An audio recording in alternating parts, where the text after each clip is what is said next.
Shalom Bapak Ibu Saudara, marilah kita nikmati berkat hidup pelayan Allah. Marilah kita berdoa sebelum membaca dan merenungkan firman Tuhan.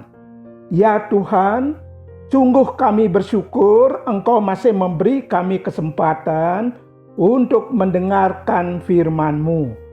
Kami rindu sebagai pelayan-Mu hidup seperti yang Engkau kehendaki. Di dalam Tuhan Yesus kami berdoa. Amin. Bapak, Ibu, Saudara, firman Tuhan sudah tersedia.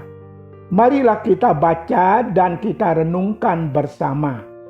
Firman Tuhan yang tertulis dalam Imamat 21 ayat 1 sampai 15. Marilah kita baca ayat 6a yang berkata demikian.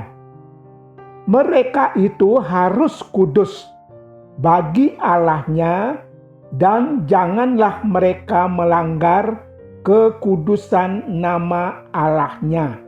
Bapak, Ibu, Saudara, dalam kasih Tuhan, yang jelas dan pasti bahwa setiap orang percaya adalah hamba Tuhan, adalah pelayan Allah yang melaksanakan pelayanannya seperti yang dikehendaki Allah. Pelayan itu harus kita lakukan seumur hidup kita. Mari mohon kepada Allah, kiranya Allah memberkati apapun wujud dari pelayanan kita masing-masing.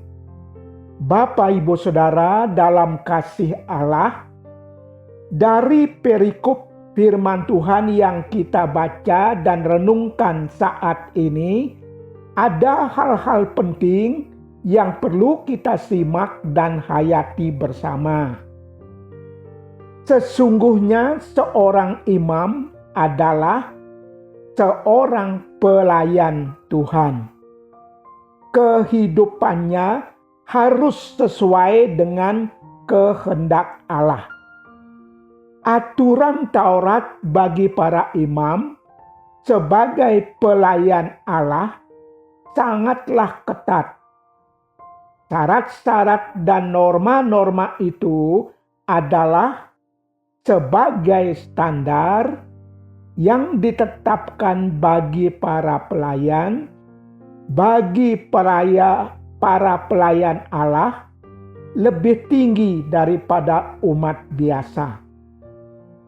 Hidup mereka harus terpisah dari semua kebiasaan fasik dan hidup sesuai dengan hukum-hukum kekudusan yang ditetapkan Allah sendiri. Ayat 1 sampai 4, ayat 6 sampai 15. Melanggar hukum-hukum itu berarti melanggar kekudusan Allah.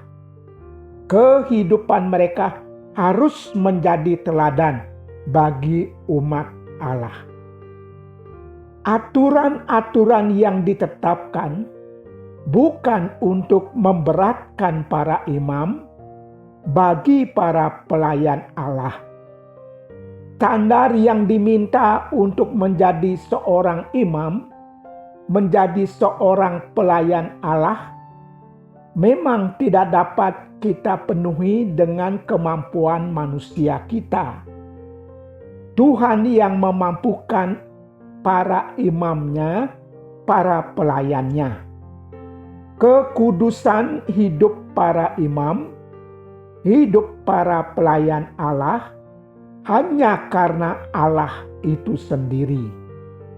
Maka yang diminta kepada para imam, kepada para pelayan Allah adalah mereka harus selalu dekat dan berserah kepada Allah dan dengar-dengaran akan sabdanya. Dalam penyerahan diri seperti itu, maka para imam, maka para pelayan Allah dimampukan hidup kudus. dan melayani dengan setia.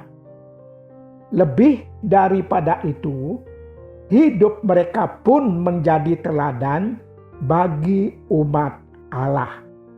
Bapak, Ibu, Saudara, dalam kasih Allah, firman Tuhan saat ini menantang kita sebagai orang percaya sekaligus sebagai pelayan Allah untuk hidup dalam standar Allah, yaitu hidup dekat kepada Allah, dengar-dengaran akan firman-Nya, dan menaati perintah-perintah-Nya. Memang ada di antara kita yang memiliki jabatan tertentu, jabatan khusus dalam pelayanan. Tentu tanggung jawab mereka lebih besar daripada umat Allah. Tidaklah heran bahwa mereka dituntut lebih dari umat Allah. Tetapi sekali lagi yang perlu kita hayati dan camkan bahwa pada dasarnya kita semua adalah pelayan Allah. Meskipun fungsi kita berbeda-beda. Semua kita yang melayani Allah harus hidup kudus. Harus hidup mengasihi Allah. Harus hidup menjauhi diri dari hidup menurut hawa nafsu kedagingan kita. Dengan demikian, kita menjadi pelayan-pelayannya yang berkenan di hadapan Allah dan menjadi kesaksian bagi umat-Nya. Di tengah dunia yang syarat dengan berbagai kejahatan, kita dipanggil hidup kudus dan melayani sesuai dengan kehendak Allah. Agar kehadiran kita dapat menghalau berbagai kejahatan yang membuat manusia menderita. Kita harus mampu melakukan semuanya itu bersama Allah yang hadir dalam hidup kita. Kita harus mengandalkan Allah, bukan kekuatan kita. Kita harus bersandar pada hikmat dan marifat dari Allah. Kita harus menjaga kekudusan diri kita. Kita harus belajar arif bijaksana di hadapan Allah, supaya kita benar-benar dapat melakukan tugas pelayanan kita sebagai imamnya, sebagai pelayannya, dengan penuh tanggung jawab, dengan penuh sukacita, dengan penuh ketaatan kita. Dengan demikian, kita menyukakan hati Allah dan juga menjadi berkat bagi umat-Nya. Kiranya Allah memberkati kita. Amin. Marilah kita berdoa. Allah kami di dalam Yesus Kristus Tuhan, betapa kami bersyukur bahwa Engkau melayakkan kami menjadi pelayan-pelayan-Mu. Tolong dan lengkapilah kami ya Allah, agar kami mampu melakukan setiap kehendak-Mu dalam tugas pelayanan kami. Dalam nama Tuhan Yesus kami berdoa. Amin.